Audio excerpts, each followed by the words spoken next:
The watchers are returning, and they're not looking at the headlines. They're not inspecting your resume, your public posts, or the way you smile in the expensive restaurant. They're watching the quiet loop, the small, repeated choices you make when the room is empty, when the camera is off, when no one's tallying your good deeds. Pay attention. This is not sensationalism. This is a pattern finally being acknowledged. Most people will miss it. Most people will keep living as if nothing has changed. They will assume the world's gears are the only thing that shift. But this return is different because it responds to consistency, not to performance. It listens for what you do over and over, the motions you take when no one's looking. It reads the rhythm of your days and adjusts accordingly. What they're actually tracking is simple and relentless, not your slogans, not your best Sunday sermon. They are watching how you move when there's no pressure. They are watching the small promises you make to yourself and whether you keep them. They are watching whether you answer that text honestly, whether you walk past a lost wallet with the same logic you use to justify a small lie, whether you choose rest or avoidance, whether you speak up in the low-stakes moments or let silence calcify into avoidance. These are the data points that create a pattern. These are the lines that will determine how the alignment unfolds. Picture a kitchen table at 10 p.m. A phone buzzes beside a half-drunk coffee. The message is messy, the conversation unfinished. You could close it, write something palatable, or tell the truth in 3 sentences that will hurt for a while but clear the air.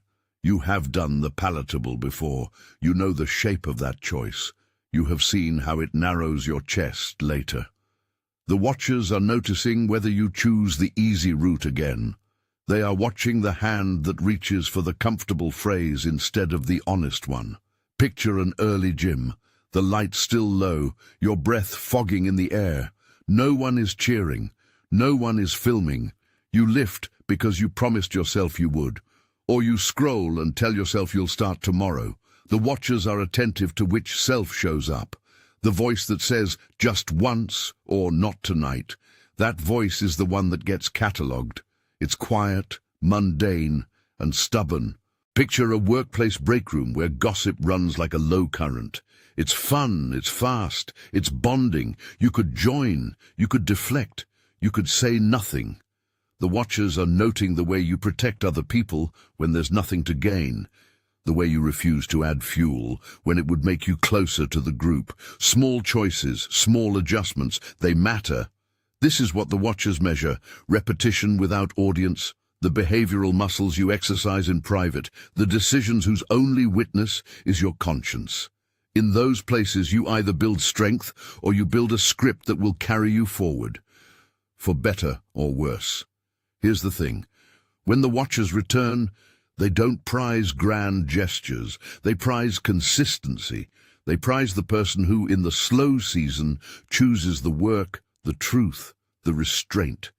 They notice the quiet steward who shows up day after day, because that repeat behavior eventually becomes the architecture of life. So what does returning actually do?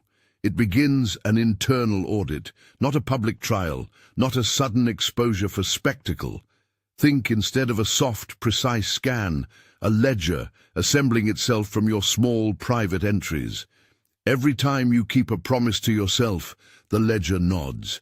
Every time you let yourself off the hook, the ledger marks a pattern. Over time, those markings form a map, and that map determines how friction moves through your life.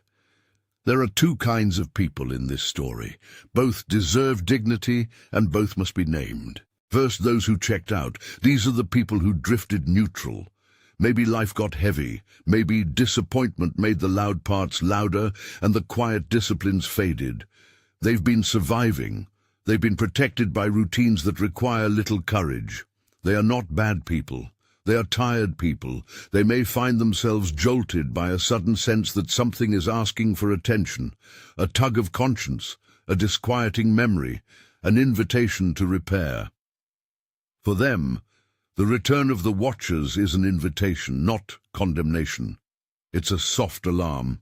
The ledger is prompting, pay attention. Second, those who quietly stayed consistent.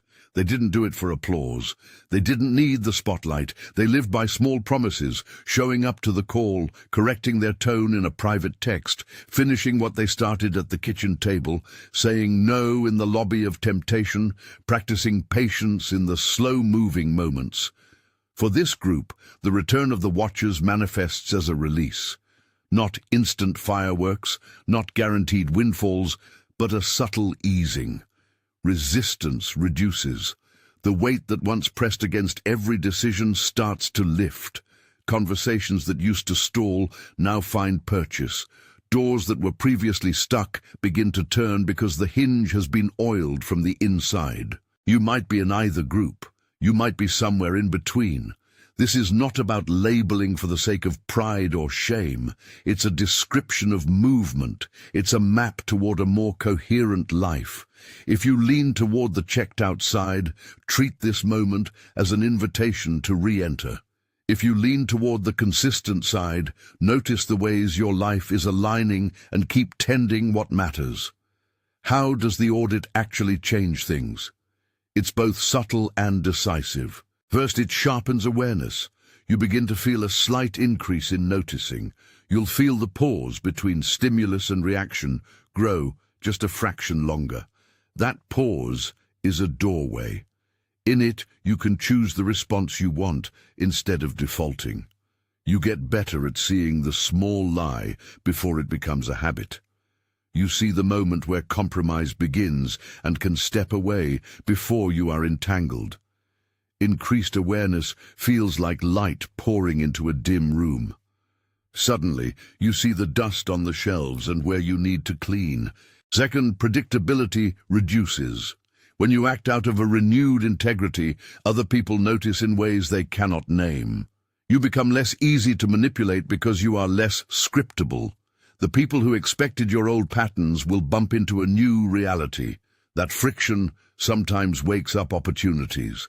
People align their responses to the new you because your pattern now communicates a different trustworthiness. This is not about being political or manipulative. It's about being someone whose actions match their word. Third, internal friction melts. Life is a network of small resistances. Each unkept promise to yourself is a knot that creates drag. When those knots are untied, decision-making becomes simpler. A path that required energy now requires less. That doesn't mean challenges vanish. It means the internal commentary, the shame, the bargaining, the rationalizing, quiets enough to let forward motion happen. Fourth, clarity emerges. When you stop averting your eyes from the small things, patterns become legible. You begin to see where you've overcommitted, where you've underinvested, where your boundaries have been porous. That clarity gives you choice. To reassign your energy, to stop spending it on vanity projects and invest it in what actually moves you forward. All of these shifts add up to a purposeful correction. Again, don't hear punishment. Hear calibration. A craftsman returning to the lathe to check the measurements, to file away the burrs so the piece turns true. There's an economy to the universe that seems to favor alignment. When your inner life stops being a battlefield and becomes a workshop, steady, honest, disciplined, what you build outside begins to reflect that adjustment. Let me give you a handful of concrete indicators you will notice if you're moving toward alignment. You will feel fewer urgent fires. Not that external trouble disappears, but your responses will be cooler, cleaner, less reactive. Things that used to trigger panic will elicit a strategic response. You will feel a reduction in drama. Decisions will feel more transactional and less theatrical. Conversations will shift. You'll find fewer circular arguments and more directness. People who stay in proximity to you will begin to trust the cadence of your answers. That trust doesn't arrive because you've learned slick persuasion. It comes because you are now predictable in the right way, predictable in honesty, not in performative agreement. Opportunities will find clearer paths. I'm very careful here. This is not a promise of automatic reward, but notice this. Systems lean toward the honest. When you show up consistently, you create a frequency. Other systems, relationships, teams, networks can catch that frequency and respond. Invitations arrive in the margins, a referral, a quiet recommendation, a conversation that opens because someone could rely on you in the small things. Your reputation will have new weight, not the noisy reputation that lives on social feed metrics, but the deeper, quieter reputation that accrues when people know you are the kind of person who keeps private promises. That's an asset that pays out slowly and compounds. And perhaps most important, you will experience a sense of release. It's not immediate euphoria. It's a gradual loosening. The tightness behind your chest, built by repeated small evasions, will ease. You stop carrying the ghost of unkept promises. That freeing space is where fresh creativity, better relationships, and more sustainable disciplines take root. If you're listening and thinking, "This sounds right, but how do I actually live it?"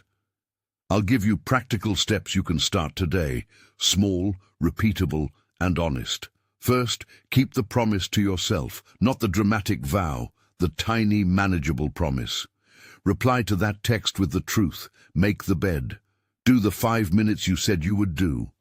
The point isn't the size of the task. The point is the muscle memory of consistency. Keep the promise to yourself more often than you break it. Second, audit weekly, not daily. Once a week, sit for 10 minutes and list 3 small promises you kept and 3 you didn't. Notice the pattern without blame. This is information, not indictment. Adjust accordingly. Over time, the pattern becomes a map of where your integrity is strong and where it needs repair. Third, choose visible accountability for invisible habits. If you struggle with an action that no one sees, make it visible to one trusted person. Tell a friend you will exercise 3 times a week and text them after. Make the private made public in micro ways. That external attention helps stabilize internal consistency. Fourth, practice the pause. Train yourself to insert a single breath between stimulus and response. In that pause, you can choose differently. It's the smallest form of discipline with the biggest return. Fifth, protect your small standards. Define 3 non-negotiable things you will not trade away because of convenience or social pressure. Keep them. Defend them gently. These are your guardrails. They shape how you operate under stress. Sixth, return to repair quickly. When you break a promise to yourself, don't avoid it. Name it. Fix what you can. Apologize when necessary. Repair resets trust, with yourself and with others. If you take these steps, 2 things happen. 1, you begin to register as someone who lives with internal coherence. 2, life begins to reorganize around that coherence. Opportunities streamline, decisions require less energy. The watcher's return becomes less of a looming scan and more of a gentle acknowledgement. We see you, keep going. A few cautions as you move. This is not about perfectionism or self-flagellation. The goal is not to build an inner police state. The watchers are not an instrument of shame. They are a metaphor for the way patterns accumulate and respond. When you frame these changes as punitive, you'll turn away from them. Frame them as alignment. Frame them as repair. The tone must be restorative. Also avoid thinking of this as a transactional formula. Do A, receive B. Life doesn't reduce to a simple exchange. What shifts is relational geometry, how pieces connect and move together. You'll notice small doors opening and small burdens easing, because something in you has been set right. That's the experience people call being aligned, a steadying of interior direction that clears space for next steps. If you are in the checked out group, hear this with grace. You are not cast out. The universe and the watchers, as an interpretive lens, offers this as a beginning, not a verdict. Begin where you are. Start with the smallest promise. If you've been inconsistent all year, start with a single public act of repair. Call the person you owe an honest message, return a call you ignored, pay attention to the small ledger entries, and make a deposit. Gradualness is your friend. Repair builds momentum precisely because it is manageable. If you are the quietly consistent one, notice your own tendency to minimize your effort. Notice how you might attribute your progress to luck or humility instead of to disciplined, boring work. You deserve acknowledgement, not public applause necessarily, but a quiet recognition. Keep going. Tend your habits. Your alignment is not a selfish thing. It's the foundation for the way you will serve others effectively without burning out. I want to give you one line to carry with you. It's simple. Say it to yourself when the temptation to drift appears. Keep the promise.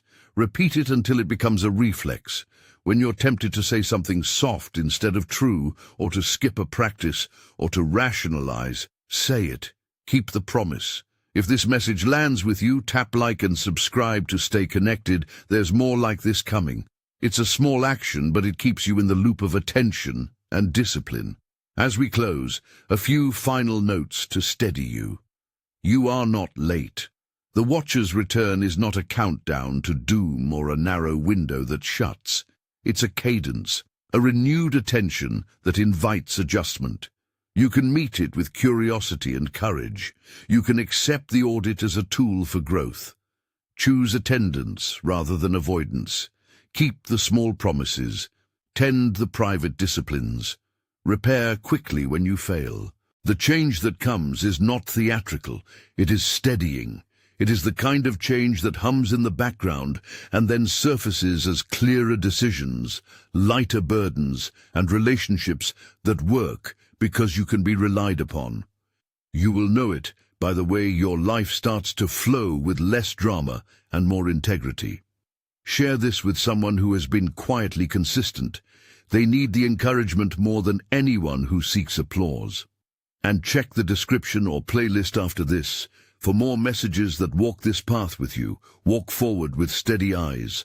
The watchers are returning. They're not returning to punish. They're returning to witness what you have built in the small hours. Pay attention. Keep the promise. The alignment you cultivate in silence will one day open the door you didn't think was possible.